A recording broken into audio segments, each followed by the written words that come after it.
আমরা সাংঘর্ষিক রাজনীতির দিকে যেতে পারবো না, আমরা হিংসাপরায়ণ রাজনীতির দিকে যেতে পারবো না। আমরা পরস্পরের সাথে সম্পর্ক নষ্ট করে রাজনীতি করে যদি যাই, আবার সেই পুরনো কালচার আমাকে ফিরে যেতে হবে। আমরা যাই করি, বাংলাদেশের রাজনীতিক যে কালচার যেটা আছে, যে সংস্কৃতি যেটা ছিল বিগত দিনে, সে সাংঘর্ষিক প্রতিহিংসামূলক, সেখান থেকে আমাদেরকে বেরিয়ে আসতে হবে। বাংলাদেশের মানুষের রাজনৈতিক, গণতান্ত্রিক, সাংবিধানিক অধিকার ফিরিয়ে দেওয়া, শেষ কথা হচ্ছে বাংলাদেশের জনগণের মালিকানা ফিরিয়ে দেওয়া। এই যুদ্ধে আমরা সবাই একসাথে ছিলাম, সৈনিক ছিলাম, কাজ করেছি, এবং এই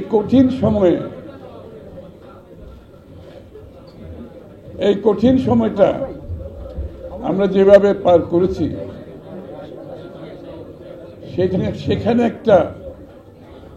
অনেকটা নিজেদের মধ্যে, যেহেতু এক দল হিসাবে আমরা কাজ করেছি, আমাদের অনুভূতিটা ছিল অনেকটা একটা পরিবারের মতো। যে কোনো ক্রাইসিস হলে, যেহেতু আমাকে একটু বেশি করে ইনভলভ হতে হয়েছে, আমি দলের পক্ষ থেকে সমন্বয়কে দায়িত্ব পালন করেছিলাম। আমার সাথে আলাল ছিল, আমাদের ইকবাল হাসান মাহমুদ টুকু ছিল, এখনো আছে সবাই। আমরা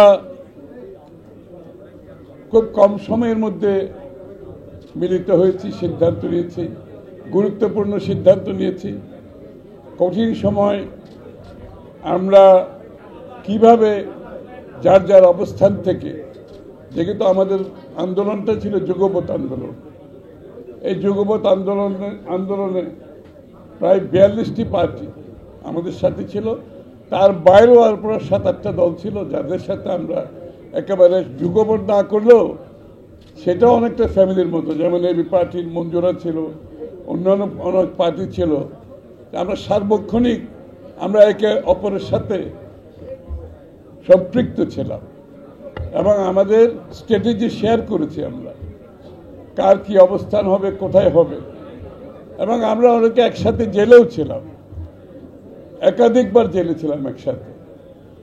এবং জেলের আগে যে জায়গাটা হচ্ছে হারুনের ক্যান্টিন নাকি ভাতের ঘর, ওই হোটেল, ওখানে আমরা একসাথে ছিলাম। এবং আমাদের চোখের সামনে আমাদের নেতৃবৃন্দ, কর্মীরা কিভাবে নির্যাতিত হয়েছে, আমরা সবাই আমাদের চোখের সামনে হয়েছে। আমাদের সামনে থেকে তুলে নিয়ে যাচ্ছে, হেঁটে যাচ্ছে, আসার সময় আর হাঁটতে পারছে না, কান্নাকাটি করছে। এবং তাদের অনেকের পা ফুলে গেছে, হাত ফুলে গেছে, কাউকে ঝুলিয়ে রাখা হয়েছে, নুরু তার মধ্যে অন্যতম। আমরা প্রিজন ভ্যানেও একসাথে গেছি। আমরা প্রিজন ভ্যানে যেতে যেতে নুরু আবার প্রিজন বন থেকে স্লোগান দিত। ওই যে ইয়েটা আছে না, ওই জানলাটা আছে ছোট, এই পুরা রাস্তায় সে স্লোগান দিয়ে গেছে জেলখানায়, পুরা রাস্তায়। যেখানে 5টা লোক দেখেছে, সে ওখানে দাঁড়িয়ে একটা স্লোগান দিয়েছে। এইভাবে আমরা সময় অতিক্রম করেছি বহু বছর ধরে, দিনের পর দিন, মাসের পর মাস। জেলে ঢুকছি, বেরোচ্ছি, জেলে ঢুকছি, বেরোচ্ছি। তারপরে ডিবির অফিসে আবার দেখা হচ্ছে, ওখানে দিন কাটাচ্ছি, রাত কাটাচ্ছি। তো এই সময়গুলো আমরা সবাই মিলে একসাথে অনেক কষ্টের মধ্যে একটা কঠিন সময় পার করেছি। এই কারণে আমাদের মধ্যে একটা বন্ধন সৃষ্টি হয়েছে। এবং এই স্বৈরাচার বিরোধী আন্দোলনের পরে একটা লাভ হয়েছে, বড় ধরনের লাভ আমার কাছে।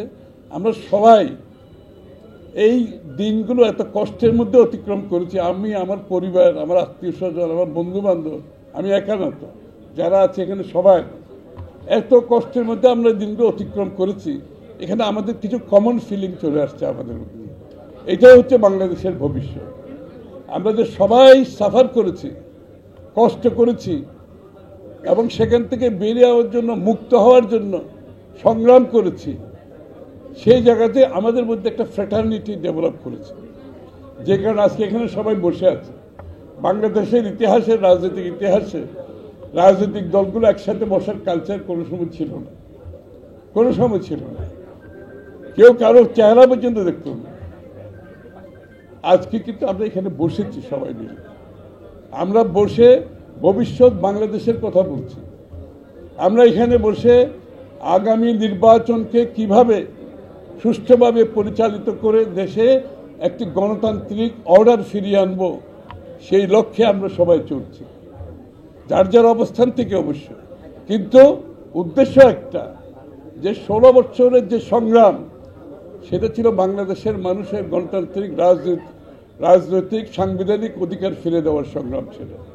এবং সেই সংগ্রামে আমরা জয়ী হয়ে যে বাকি কাজটা আছে, সেই বাকি কাজটা যদি আমরা করতে না পারি, আজ পর্যন্ত কিন্তু 14 মাস হয়ে গেছে। হাসিনা পালিয়ে যাওয়ার পরে 14 মাস আমরা অতিক্রম করছি, আজ পর্যন্ত কিন্তু বাংলাদেশের গণতান্ত্রিক অর্ডার ফিরে আসেনি।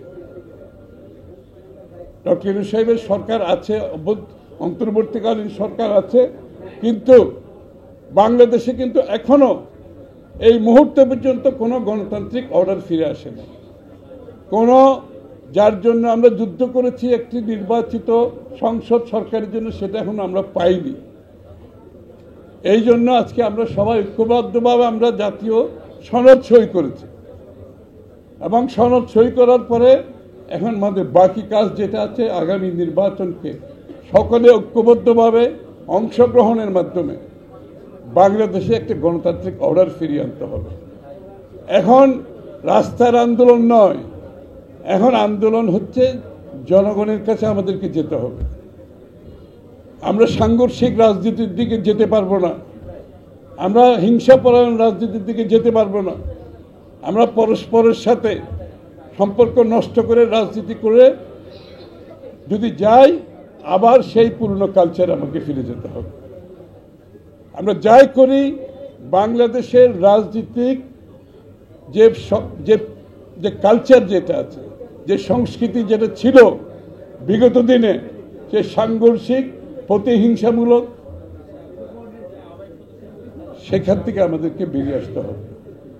আজকে আগামীর বাংলাদেশ গড়তে হলে আমাদেরকে সহনশীল হতে হবে, একে অপরের প্রতি শ্রদ্ধাবোধ রাখতে হবে, দ্বিমত পোষণ করেও তার মতকে শ্রদ্ধা জানাতে হবে। আমাদের এই কালচারগুলো আনতে হবে। আরেকজনের সাথে দ্বিমত পোষণ করব, তারপরে তার মতকে শ্রদ্ধা জানাতে তো আমার অসুবিধা নেই। আমাদের এই কালচার, এই সংস্কৃতি ফিরিয়ে আনতে হবে। তা না হলে শত সংস্কার করেও, আপনারা যদি শত সংস্কার করে বাংলাদেশে কিন্তু সত্যিকার অর্থ গণতন্ত্র ফিরিয়ে এনে গণতন্ত্রকে প্রতিষ্ঠানিক রূপ দেওয়া যাবে না।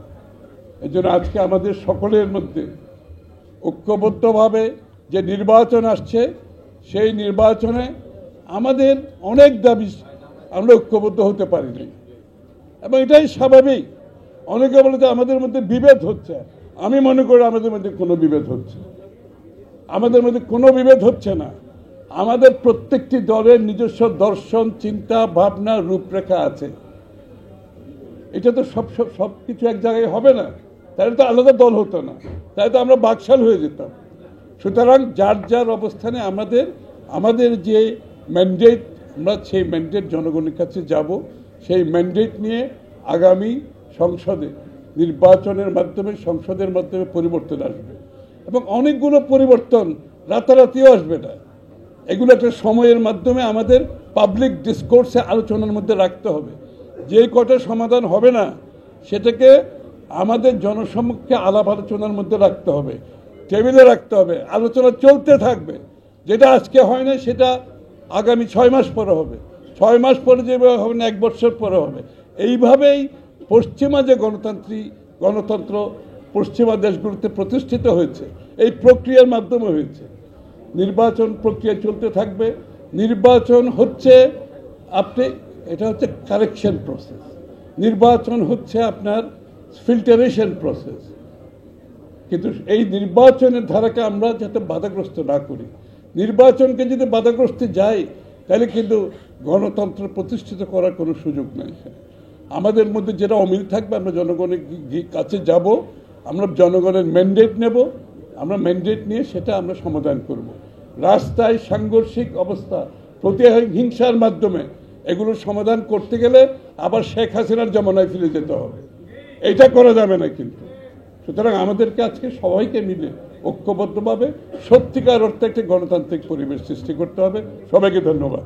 changeTV.press, এক ফোঁটা হলুদ নেই।